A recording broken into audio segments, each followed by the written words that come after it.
The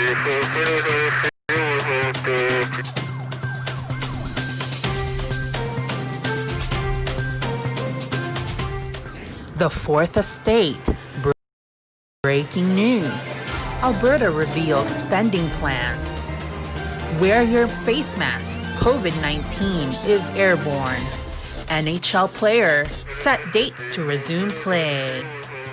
With your news anchors, Nikki and Solrak, reporting live at TalaLuvzRadio Worldwide.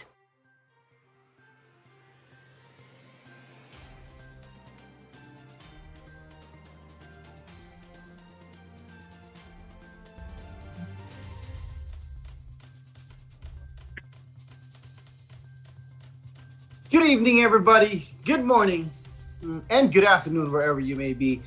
Ako po, I go by the name of Solrak, and with me tonight, my partner, of course, Sir Nicky Gokwan. How are you doing, sir? I'm good, Solrak. Good evening at good morning, Manila, or wherever you are in the Philippines. We're back here at the Fourth Estate. And we got a lot of things going on. And Solrak, how's weather been holding up out there? You know what, sir? Thank you for asking. It's been really nice. I feel like we didn't have to go away this summer to feel the nice summer feeling. In the last few weeks, it's been really hot. We've hit a couple of 30s. 30 degrees and above. We had one day where it was 34, and to be wearing what you're wearing right now, a suit and tie, man, yeah, I was sweating. I was sweating, so working. But anyways, it was good. No complaints. How about you, sir? How was your? Well, I'm out and about, so as you can see, I'm at a different place. So, we're doing this live over the net, and we'll keep you informed. It looks like you're at a hotel or something, sir. Yes. I'm on a remote location, broadcasting with the Fourth Estate. Alam niyo naman, kahit saan, nandun pa rin kami. Pwede tayo. Hindi tayo mawawala. In that note, let's go with our cases in Alberta, and let's brief our viewers. By the way, thank you for watching us, and welcome to the show. If you're first time watching us here at the Fourth Estate, well, we're gonna be delivering a lot of news. We're gonna be covering a lot of things today. Anyhow, that being said, cases in Alberta, the total cases in Alberta is 1,248 as of August 20th. There was 144. Active cases are 1,144. Recovered cases has been 11,374. There are 43 in the hospitals right now, and 9 in intensive care. A total of 230 deaths. With completed tests, ito, Sir Nicky, it's a very parang napakagandang sabihin, completed tests 865,835. So that being said, the government is doing their part in terms of getting the test out there, just making sure that the madlang people is getting their testings. What can you say about that? Definitely, the government is trying to do everything it can under its powers to do and encourage people to go tested, even those people who are asymptomatic. So, if you want to get tested, there are more locations now that are doing COVID testing, right? And it's free. So why not grab the chance to go have yourself tested? Yes, that is true. Sir Nicky, by the way, there's been a few breakout and things like this at some places, at some,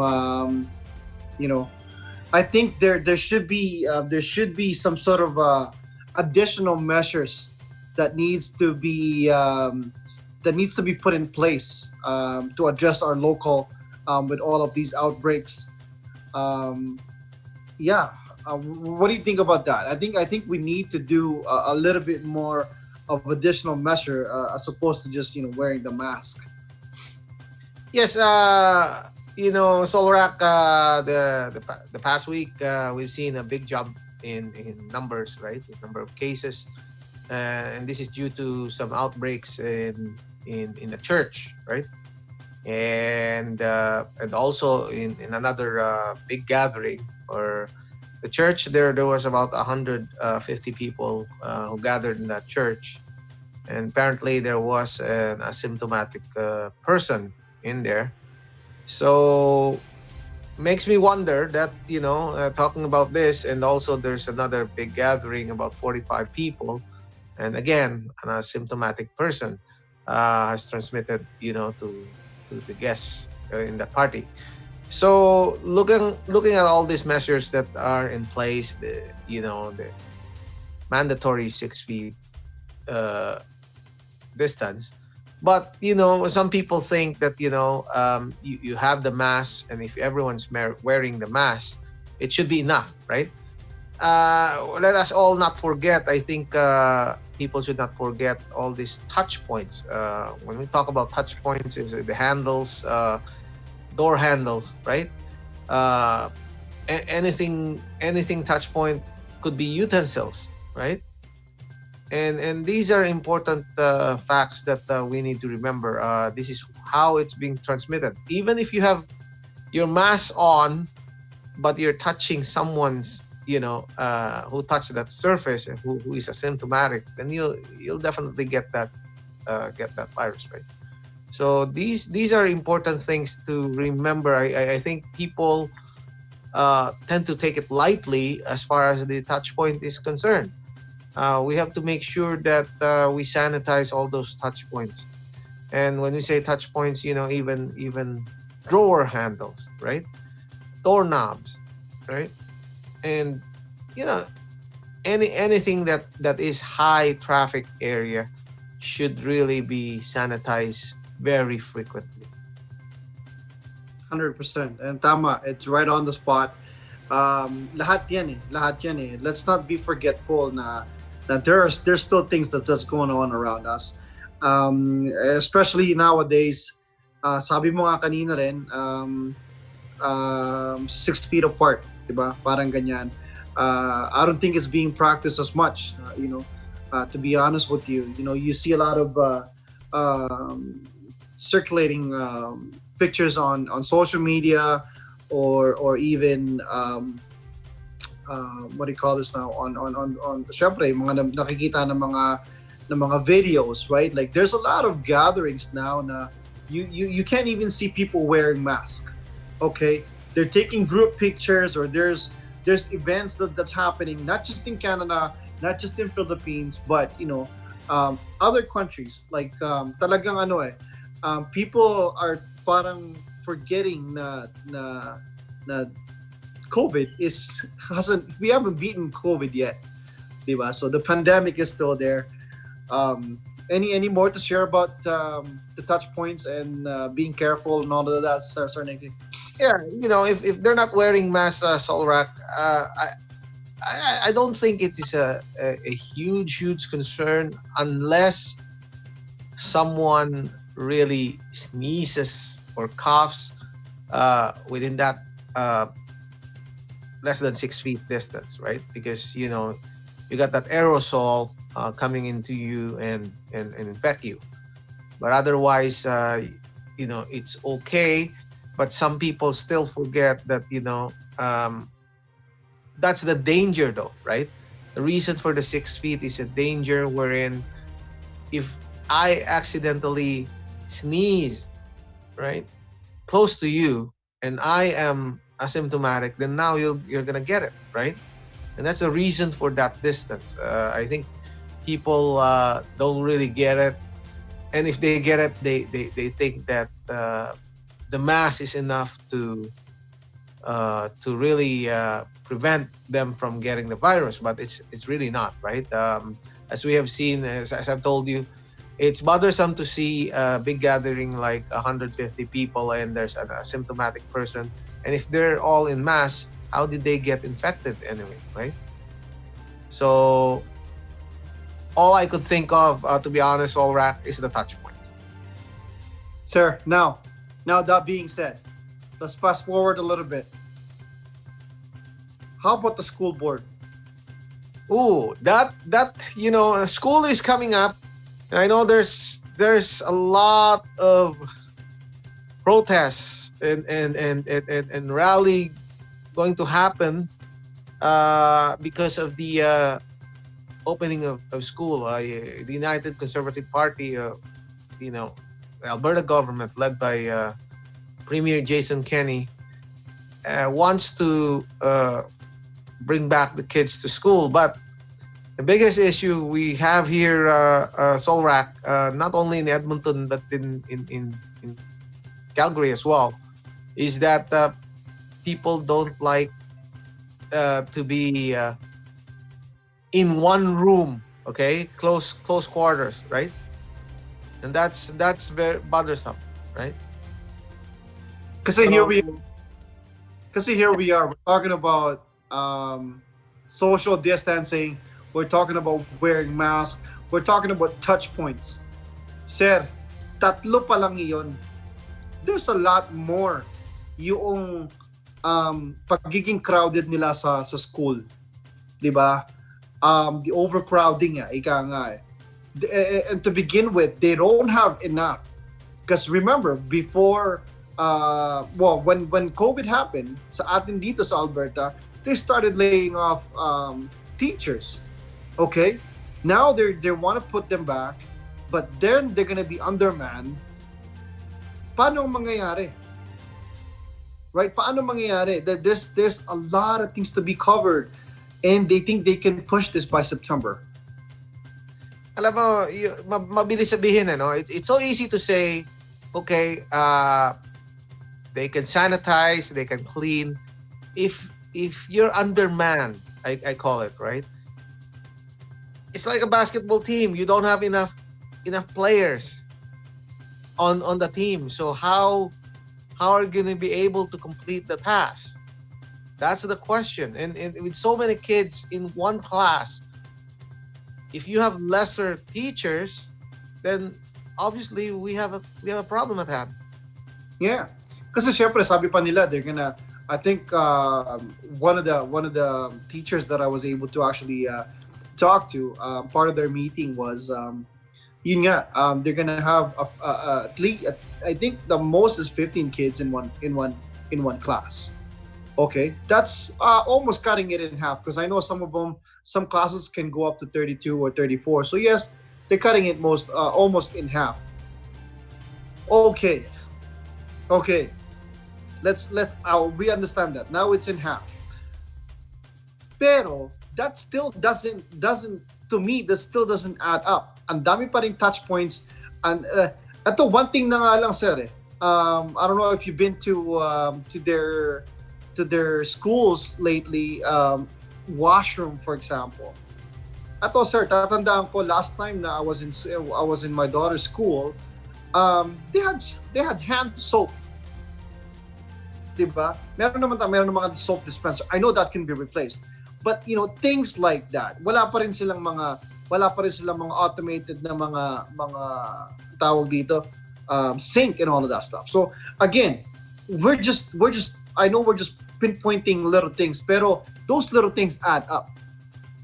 Exactly. It's tulad ng sabi ko, Solrak, no?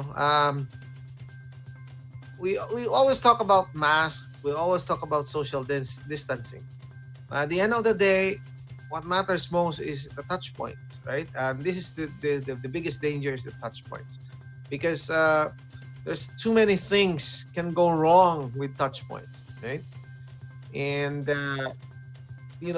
there's a study about how often we touch our face, right? And so if you're touching a surface that is contaminated, then you touch your face, then there you go. Now we have another COVID case. Exactly. And now, by the way, Education Minister Adriana Lagrange, has said that back to school plan was crafted based on the advice of our Alberta's chief medical officer, while the opposition NDP, like what you mentioned, they had called for classrooms to be capped at 15 students. The UCP government has said that is not feasible, which is exactly what we just said, di ba? So, ayan na, here we go. Ito pa ang sinabi natin. Sinabi ng iba na syempre, we do realize that not everyone has a privilege of having an option to either choose between having their kids to go back to school, or homeschooling, di ba? And we don't have to choose between the safety of our kids and putting food on the table. Kasi syempre yung iba, they cannot afford to stay home, di ba? So their kids can homeschool, di ba? In the meantime, syempre, we still gotta provide, di ba? So they cannot, parang hindi sila pwedeng hindi magtrabaho para lang makapag-aral ang anak, di ba? So, and then at the same time too, the province of Alberta has the lowest spending back to school plan per student for COVID sick re-entry measures, and I don't understand that. And ito pa parang under budget nila ang mga bata, di ba? Yeah. When you think of it, sino ba ang future natin, Sir Nicky?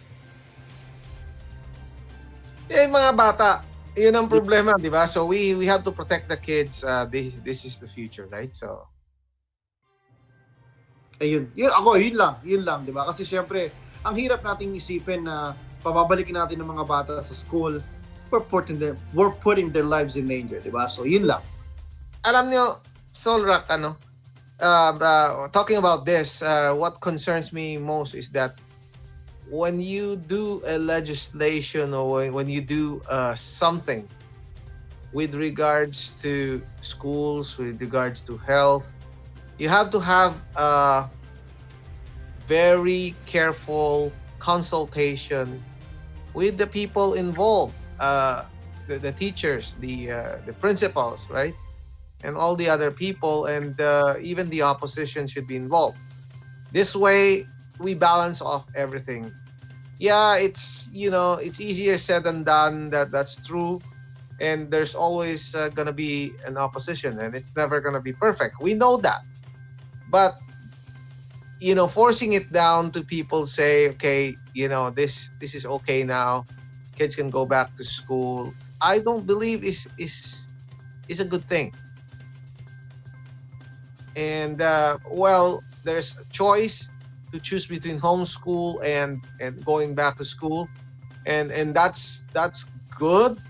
But I think, honestly, I'd rather have them stay at home and do online schooling. Ayan, syempre, preferred ko rin yun. Pero here's another thing. We still have a little bit of time to talk about the schooling. I was able to chat with a high school kid na ang sabi niya nga daw, syempre, ang problema is when it comes to homework, when it comes to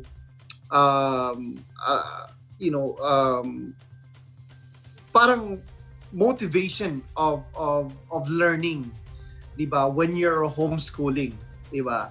Ang sabi nila, syempre, nandyan na nandadaya, di ba? Nandyan na napaka-easy. Kahit na nag-aaral sila or Zoom calling sila or whatever it is, you gotta remember, di ba, meron pa rin sila mga gadget. They could have a laptop, they could have a computer or any gadgets possible that they can use so they can, get ahead of things. So sabi niya is para bang yun na nga na no motivation for the kids to really learn, kasi at the time when they were doing their homeschooling, so even yung mga test nga daw nila, for example, syempre even before COVID, open book na sila, di ba? Pero ngayon talagang open na lahat. Parang itatype na lang nila yung question, the answer will pop up, and then they can answer it on their calls. So, 'di ba? Ang nangyayari talaga is napakadali na, 'di ba? Nawawala pa sila ng mga pagiging social nila sa other kids and all of that stuff. I see that. But I think it all still comes down to parenting, 'di ba?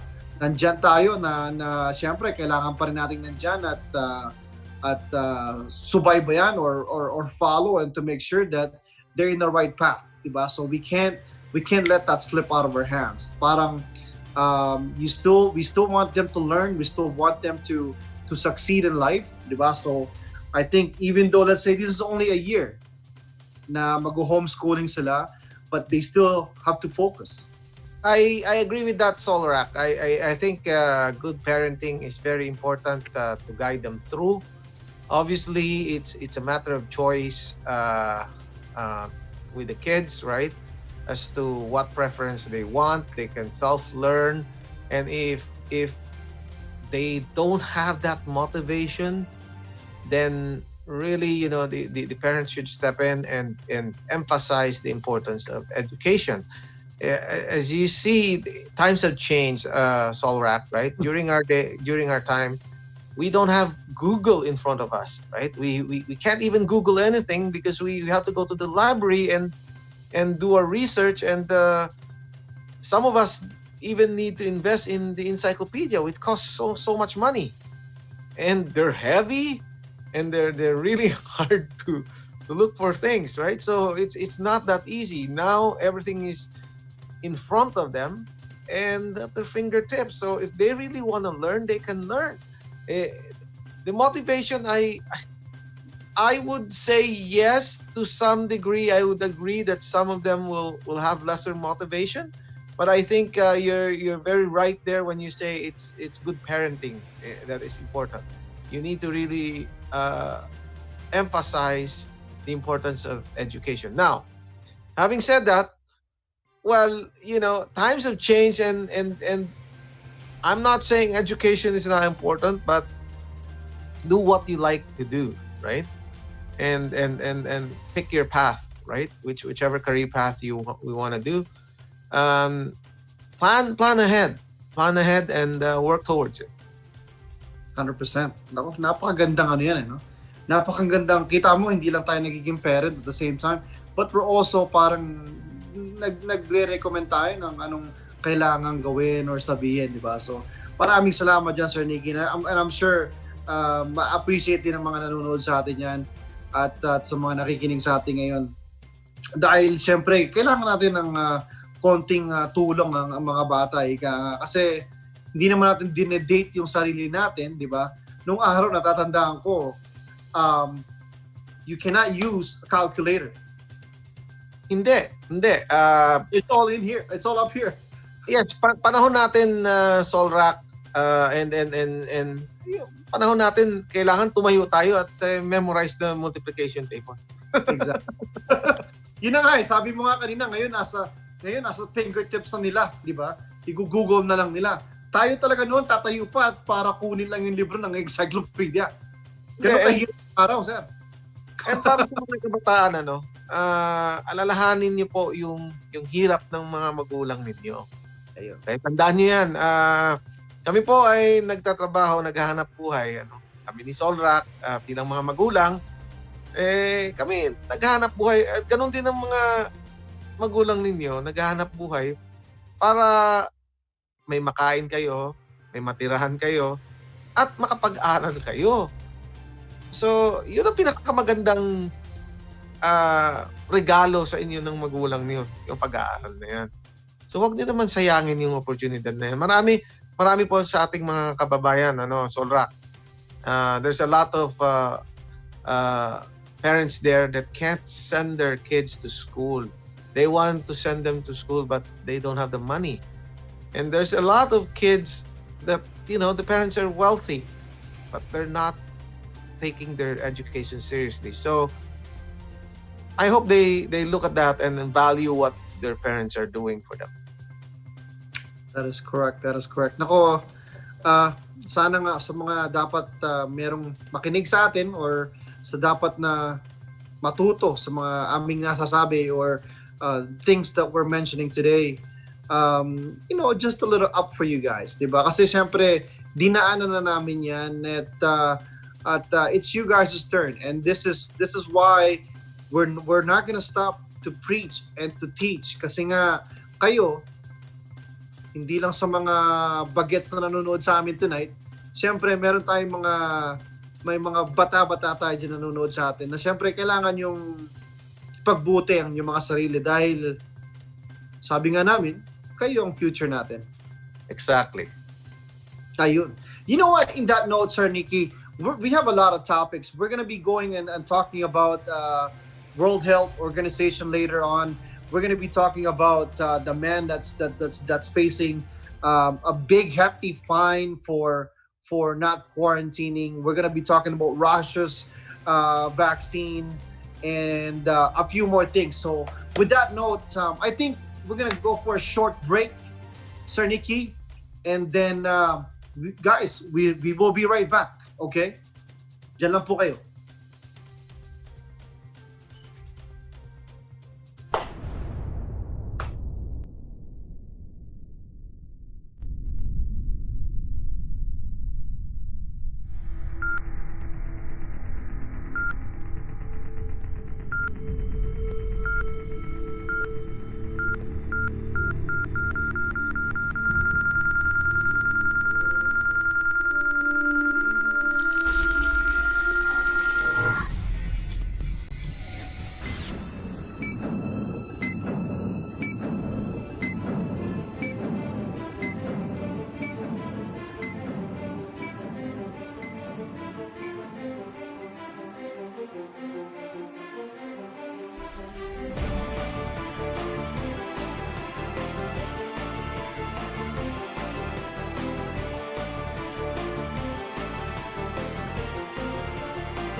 Hi guys, it's Sherry Ann of TalaLuvzRadio Worldwide. TalaLuvzers and TalaLuvz viewers from all over the galaxy. Don't forget to tune in to TalaLuvzRadio Worldwide 24 hours, 7 days a week, only at www.TalaLuvzRadio.com. And of course, now our very own app is also available for download. So check that out and you can take us wherever you go with our class trance music, because we are the home of the stars where love resides. Spread the love, love, love. A Sunday of praise with your love DJ, Sherry Ann, from 4 to 6 p.m. Mountain Standard Time. Don't forget to tune in every Mondays, Geek High Girls, from 7 to 8 p.m. Because you feel you, I feel me, I feel you, we feel each other, because we are the Geek High Girls. Angel and Sherry Ann. Tune in every Thursdays from 7 to 8 p.m. at TalaLuvzRadio, our local radio here in YYC, with your love DJs, Sherry Ann and DJ Soulrack.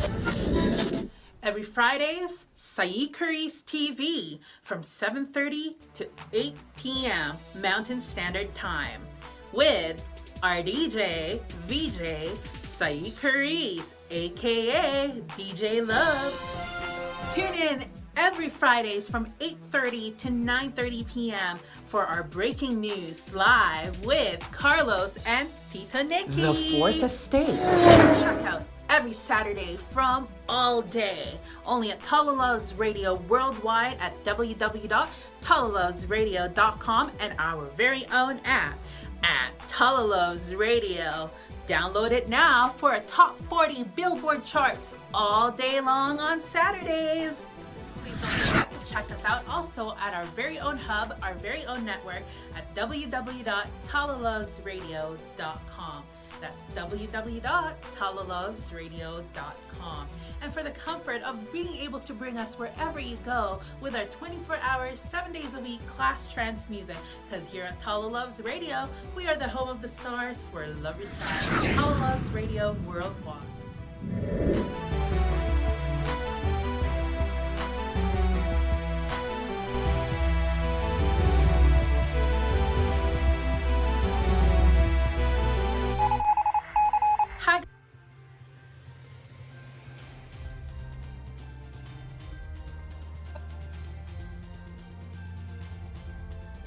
Hello once again and welcome back here at the Fourth Estate. And ako po, we're just so really happy right now. We want to greet everybody that was watching us earlier and sa mga nakatutok po sa amin right now. I just want to say hello to Charo Mercado all the way from Japan, Sir Nikki. Meron po nanonood sa atin all the way from Japan. Hello, Japan! Yes! Andyan din po ang ating kabayang Miss Evelyn Bailon all the way from Southern California. People from California, how are you? Meron din, good evening daw, sabi ni Sir Rex Diano all the way from Alaska. Wow! Rex, good evening! Yan, at saka ito, merong nangangamusta sa'yo, Sir Nicky. Sabi ni Sir Onchi de la Cruz, hi Nicky and Soul Rock. Ayan. Oh, Boss Onchi, how are you? Alright, nako, maraming salamat po sa mga nanonood sa amin tonight. And syempre, sa mga nakikinig sa amin sa ating app. Ayan, Sir Nicky, let's go back to our topic here. Ito, merong nahuli. May nahuli talaga. Dapat lang ito mga to, mahuli to eh. Kasi maraming mga kumakalat ngayon dito sa, hindi lang sa Alberta, pero we know this for a fact dito sa Canada. A Kentucky, a man faces $750,000 fine for breaking the Canadian quarantine rules in Alberta. Ayan. Before that, he was also given a 1,200 ticket because this happened back in June 25th when he was caught at the Banff Hotel. Ayan. So Nikki, we were just talking about this. Yes, alam niyo, in our previous shows, pinag-usapan na natin po ito, no?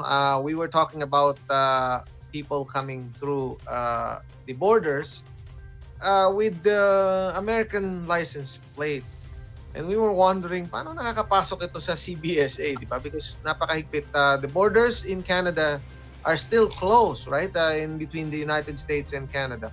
It's still closed. So we were already wondering why we're seeing people from the United States coming through the borders and paano sila nakapasok. But apparently, they were entering through Alaska. No? Pasok sila from Alaska. May loophole daw. Yes, and then nakahanap sila ng paraan na makapasok sa Canada.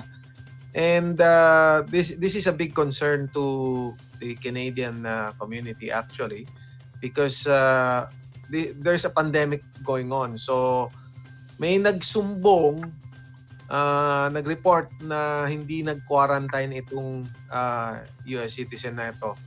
Pumasok sa Banff and then umalis. And he went to the Sulphur Mountain. And what's bothersome, Solrak, is that ang kasama niya taga Alberta din. So binigyan na siya ng warning. They gave him a ticket, right? And that's already serves as a warning. But he took it lightly, so now he's being charged. So $750,000, that's a lot of money. That's a lot of money. So ayan, hindi lang yan eh. Hindi lang yan konting takot or hindi pananakot sa mga taong katulad nitong nahuli na hindi pa nahuhuli. So guys, again, mga kababayan, kung kayo man isang katulad nitong taong to na nahuli, bigyan niyo naman ng sarili niyo ng pahinga kahit na konti lang at mag-quarantine po tayo. Let's do the right thing. 'Di ba, Sir Nicky? Yes, we're all in this together, right? So, sinong bang gustong magkasakit? Wala naman sa atin gustong magkasakit, 'di ba? And para baliwalain ang mga batas na 'yan o ang mga patakaran na 'yan, hindi na tama. Ayan. Now, based on patakaran, Sir Nicky, alam naman natin na napaka-involved dito sa patakaran, lalong-lalo na pagdating sa coronavirus, isang ating World Health Organization. The chief hopes that the coronavirus pandemic will be over in less than 2 years. Sana nga, Solrak, sana hindi na nga umabot po ng 2 taon yan eh. Kung sana magkatotoo yung sinabi ni Presidente na Disyembre, wala na yan. Alam niyo, napakahirap, no? Lagi kong naiisip yung mga kababayan natin dyan sa Pilipinas. Napakahirap po. Wala kang hanap buhay. Kung may hanap buhay ka man, ang hirap ng hanap buhay. Hindi ka man mamatay sa COVID, baka mamatay ka naman sa gutom. Yun na nga di ba? Ang hirap. Yes. Ang hirap. So I was talking to one of my good friends who's in the balikbayan box business. And ang hirap talaga, Solrak, right now walang balikbayan box nang gagaling sa Europe. Walang balikbayan box nang gagaling sa Middle East. Because karamihan ng mga OFWs doon umuwi na. Nasa Pilipinas na po. At tulad ng sabi ko, lagi kong binabanggit, OFWs are new heroes. Without the OFWs, siguro matagal nang nabura tayo. Baka nabura na tayo sa sa mapa ng Pilipinas. So, talagang pahalagahan po natin ang mga OFWs natin. Sila yung, silent heroes natin tao. Currently, ang mga nagpapadala na lang ng boxes are coming from the United States, Canada, and Australia. So, marami po ngayon ang nagpapadala ng boxes because naawa sila sa mga kamag-anak nila, kababayan natin, na talagang ang hirap ng buhay ngayon sa Pilipinas, sa totoo lang. Ayan nga, tsaka kitang-kita naman yan. Pero, yun na nga, sabi mo nga, sabi rin ng ating presidente na sana talaga the light will shine upon us and sana nga talaga matapos na to. Kasi itong... Sorry. So on that note, I know that malapit na dumating si Sputnik, yung Russian vaccine. Yes. And according to that, yes, that is a fact. And ito nga daw, sabi ng Russia, they are set to test a coronavirus vaccine on 40,000 people. Ito na nga daw, naumpisahan na nga daw yan. And then, part daw niya ng anak daw mismo ni Vladimir Putin, na-inject na ng vaccination. So, ayan. Yun ang aking mga news according to the Sputnik V. Napaka-importante nung yung testing na yan. Definitely, nagbibiroon pa nga tayo dito. In one of our episodes, we were talking about, sabi nga natin, nasa phase 3 na ang Russia, di ba? Nasa phase 1 ang Indonesia, pero ang Pilipinas, phase mass pa rin. Yeah. So, on that note, Solrak, sana nga maging epektibo ito for the sake of a lot of people, especially sa mga kababayan natin dyan sa Pilipinas. Once and for all, matigil at back to normalcy naman sana para naman makapaghanap buhay ng maayos ang ating mga kababayan. At saka ito nga pala, sabi nga pala ng World Health Organization na huwag din tayo ma-discourage, okay? Sabi daw nila na syempre ang World Health Organization representative to the country to encourage the Filipinos not to be discouraged by the high number of the cases in the Philippines, because we are the most in Southeast Asia. In fact, our nationally tally reached up to 178,022 cases. To sabi ng ang chief, don't be discouraged by the fact that you have a lot of cases being reported nationally. That is an acknowledgement of the fact that you have expanded your testing capacity. Which is it's true. Diba? Which is it's true. Kasi talagang ito nga alam naman natin na ginagawa talaga ng gobyerno natin na they're really trying to test as much as possible. So, mawala kung ano yung kailangang ayusin, or kung gamutin, magamot. And Solrak, kung if I may, when we talk about testing, dahil sa atin po, napakamahal po ang testing, hindi po libre yan, Alam po natin na marami tayong mahihirap na kababayan. And just to make a statement here that with the help of corporations like SMC, Sandigal Corporation, nagkaroon po ng free testing, no? May mga and binabaang testing fees and may mga talagang measures na ginawa para lang matulungan ng mga kababayan natin. Sa ganitong pandemic po, this is not about hindi na po ito puro forma na lang, puro pasikat na lang, talagang tulong na 'yon na nagmumula sa puso. At maraming salamat diyan kay Mr. Ramon Ang for doing that. That is very a very good gesture to help the country.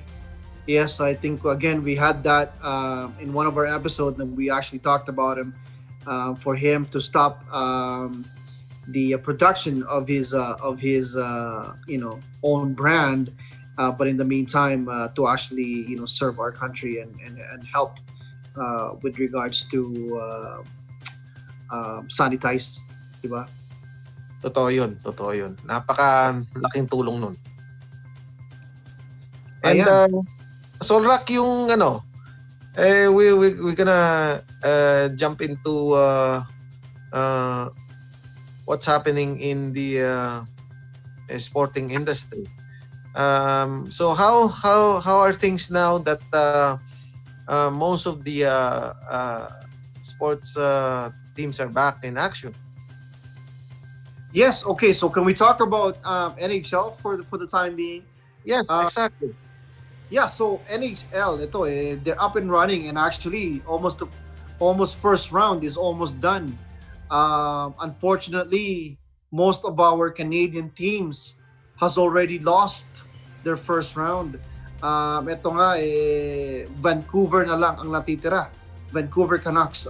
They're playing tonight actually against the St. Louis Blues. Sana, kasi alam mo naman ang hockey, pag pinag-usapan ng hockey, number 1 sport ng Canada yan. Di ba? At saka tayo original niyan eh. Pero unfortunately, it's almost been a decade na wala pang Canadian na nanalo. So it's such a big thing for us here in Canada, this whole hockey thing. And by the way, again, congratulations to Edmonton for being the hub, the bubble for the Western playoffs. Yes, and so just to mention about hockey, alam niyo po mga kababayan, dito sa Canada, meron kaming tinatawag na 50-50 draw. Ayun. And talking about that 50-50 draw, Solrak, record-breaking numbers. Ang 50-50 po, for charity po yun, And part of that goes to charity. So, yung the last one, umabot po ng if I'm not mistaken, it's 15 million, ang pot. So out of that that last draw never was drawn yet, Solrak, because they had technical difficulties. In fact, sa dami po ng donation, sa dami pong sumali ba, I still call it part donation. Sumali, sa dami ng sumali, nag-overload ang servers ng Edmonton Oilers, right? So the Oilers Foundation. So far wala pa pong draw na nangyayari, wala pa pong nananalo. And for the benefit of our viewers na hindi nakakaalam nun, kung ano yung pot, so kalahati nun mapupunta sa winning. So sinabi mo 15 million. Yes, I believe if I get the numbers right? So yeah. In that note too, kasi sir, mahilig talaga ako sa hockey, and then often enough na pag meron tayong chance, nanonood tayo sa actual game, di ba? Believe it or not, okay?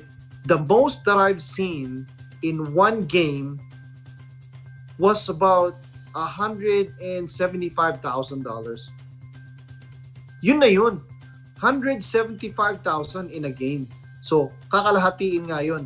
Kaya nga record-breaking yung sinasabi ni Sir Nicky Nat sa atin ngayon na 15 million. Para ka na lang naglaro ng loto nun. Yeah, to be exact, Solrak, 14.3. So I know it has reached 15 million. I'm pretty sure. Yeah. Ayun. So, Sir Nicky, ito naman. Let's go to the land of the basketball. Ika nga. Before I take you over to the NBA playoffs, it's circulating right now because it's very, very hot. The Golden State president apologizes to the Raptors, Ujiri, the GM of Raptors, kasi nga dahil sa altercation na nangyari nung finals, actually nung crown night nila. I don't know if you've seen the videos, guys. I think Mr. Ujiri is in favor now na talagang manalo with this case kasi he was like literally shoved twice by this officer, where in fact he was actually about to show his badge to let the police know that, hey, I'm an important person. I need to get in that court because my team just won the championship, diba? But unfortunately, that event happened. And yun na nga, for almost a year now, more than a year now, that they've been battling in the court. He was actually sued by the cop, believe it or not. And here's another news for NBA. Just yesterday, Minnesota Timberwolves wins the NBA draft top pick in virtual lottery. Sir Nicky, medyo na-slide sa akin ng konti si Kai. Is he eligible to go and for the draft already? Do we know? I know he's drafted or he's playing for the G League. He was signed to play in the G League. So, medyo nawala yung ko sa sport ni sa side ni Kai. I don't know if he's eligible to apply for the draft pick this coming fall. I'm pretty sure, yeah, once you enter the G League, then yeah, he'll be in the draft. Yun.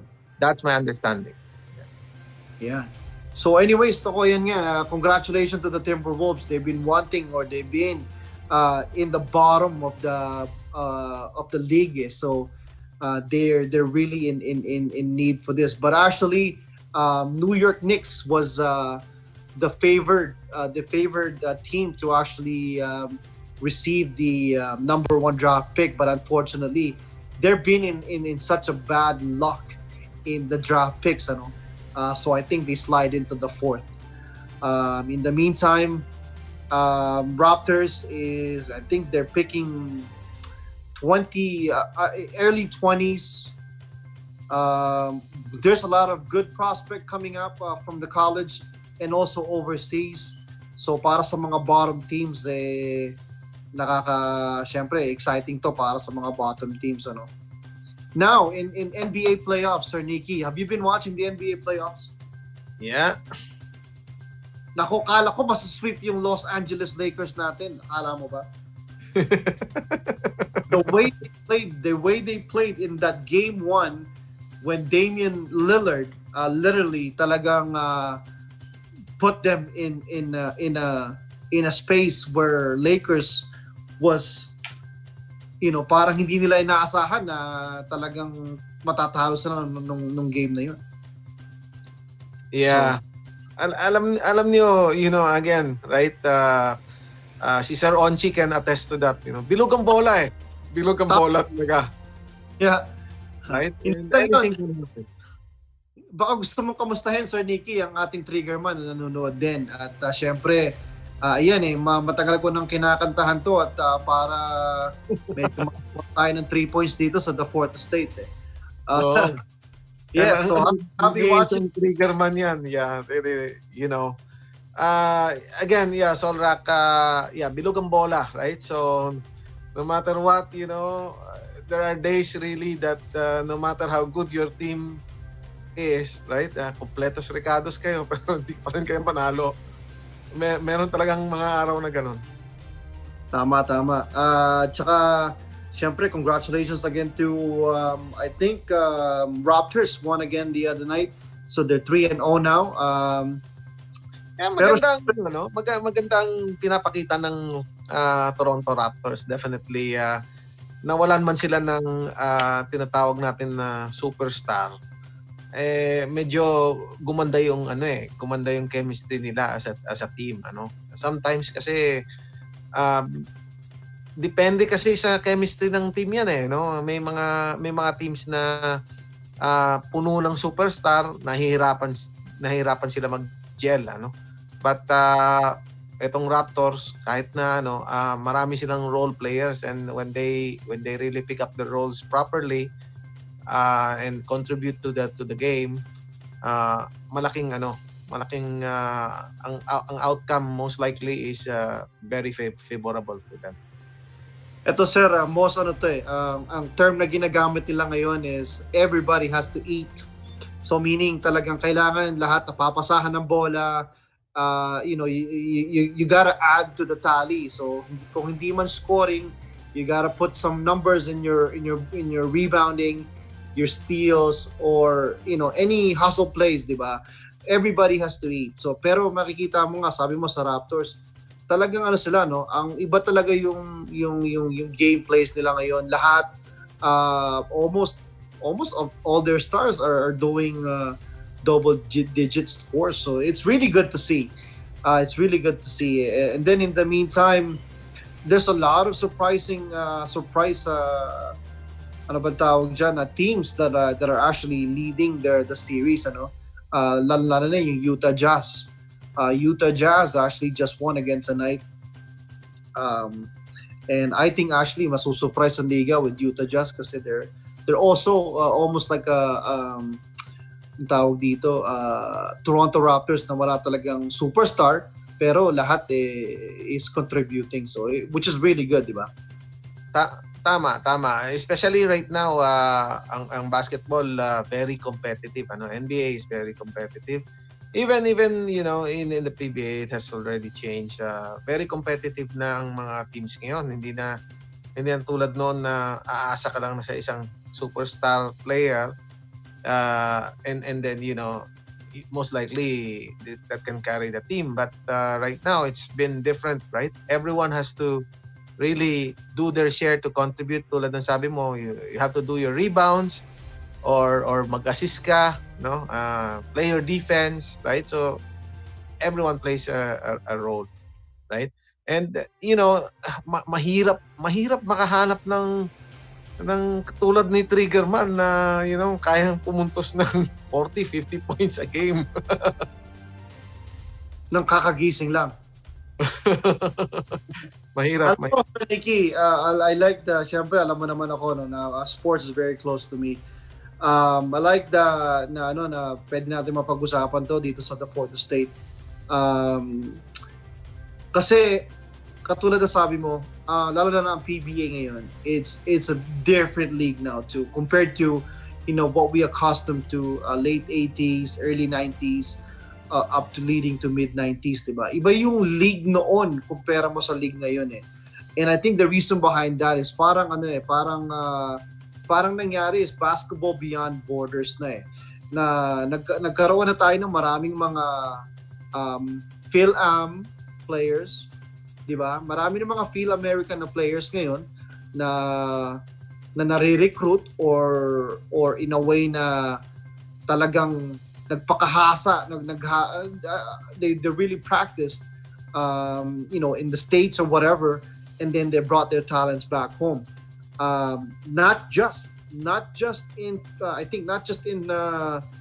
the main league or the Philippine Basketball Association, sir, pati sa college they're recruiting now too, di ba? So again, which is I think the game has definitely changed for the better. And not to undermine the the players of the yesteryears or the superstars Oh or no, oh no, the not at role all. players of the yesteryears, right? Sila yung pundasyon yan eh, no? So nag-ano lang yan eh, gumanda lang ng gumanda ang laro because syempre nakita na nila yung husay ng mga nakaraan na player, ano? So how do you improve that, right? You have to level up, right? So tulad ni Boss Onchi, right? Mahusay magdepensa, 'di ba? Ang magdedepensa yan, nakakuha sila ng estilo kay Sir Onchi, right? Ngayon, siyempre, you have to improve that, right? So from there, they learn, right? Kay Sir Alan, no? The trigger man, right? Mahirap makahanap ng kasing husay na ng pulso ni Sir Alan, to be honest. But, right now, ang dami na ring shooters, hindi siguro kasing husay, but siguro sa ibang dynamics ng game, nag-improve din. Shooter, siguro may depensa, mas maganda ang depensa, so mas well-rounded. So ganun ang mga players ngayon. You have to have the well-roundedness of being a player, right? Hindi ka pwedeng opensa lang, kailangan may depensa na rin, tumulong ka sa ibang bagay. Tama. Pero sir, kung natatandaan mo, si Sir Ramon Fernandez na rin mismo nagsabi sa atin nung na-interview natin siya dito sa The Fourth Estate. One of the things na hindi niya naranasan or he wished na parang in a way na that there was more competition for him. Diba? Kasi nung araw, syempre sabi niya, most likely kung sino nakakalaban mo from where you grew up or that parang parang group na diba? Hanggang sa naabot na nga sa PBA, sila pa rin yung mga nakalaban niya before that. Diba? Kaya nga itong ngayon na meron na tayong iba-ibang nationality na pumapasok sa Philippines at naglalaro na rin doon. Diba? At saka ngayon, yung mga potential na, even players travel to the US, for example, or even here in Canada, just to improve themselves. Katulad ng nangyari kay Kai Soto, na he really want to up his game, and he wants to, test the ocean. Ika nga, di ba? So, and that's why I think magkakaroon tayo ng natural born Filipino na makapaglalaro in good health. Tama yan, Solrak eh. Nag-open up ang basketball, so naging global.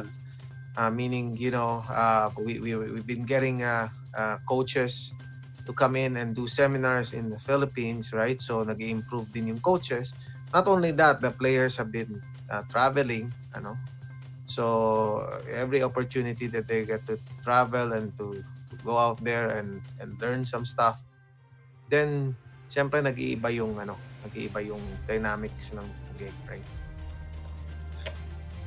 I like that nagkakasundo tayo sa topic natin tonight, Sir Nicky. Pero eto lang, sana available yung ating mga legends by next week. I kind of want to have a little bit of a chat about, parang syempre the past and the future and how it all evolved, di ba? So, I think that would be a good episode for the Fourth Estate, Sir Nicky. What do you say? Definitely, without the past, there's no future, right? So, yan ang pundasyon. Sabi nga natin, kailangan balikan mo yung nakaraan para you can move forward and can improve, right? So, in that note, Sir Nicky, we're pushing into our 9:30 show. Sir Nicky, any last parting words here at the Fourth Estate? On that note, I just wanna greet everyone nanonood sa atin. Always follow the Fourth Estate and please stay safe at pabuhay kayong lahat. Yun. Maraming salamat. Stay safe na rin kayo, Sir Nicky. I know you're traveling this weekend. Sa lahat po ng mga nanonood sa amin tonight at saka sa mga nakinig, maraming salamat. Here at the Fourth Estate, syempre, kami po ni Sir Nicky at ang yung kabayan dito na si Sora kay laging nandito para po mag-deliver ng mga current affairs, current news dito lang po sa The Fourth State. Hanggang sa muli, next Friday po. By the way, makikibati na rin ako. So, to Sir Alan kay Dick, happy watching. Thank you po for watching. At saka syempre sa ating director, thank you again for this night. And yeah, guys, have a great weekend. Be safe. Have a good one. Yan. At saka bago ko makalimutan kay Sir Victor Fulgencio. Sir, Bobo, pagaling po tayo. Maraming salamat ulit. Pagaling po kayo, sir. Have a great weekend.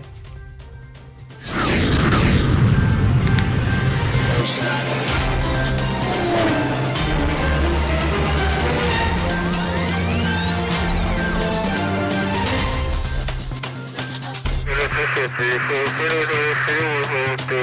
you.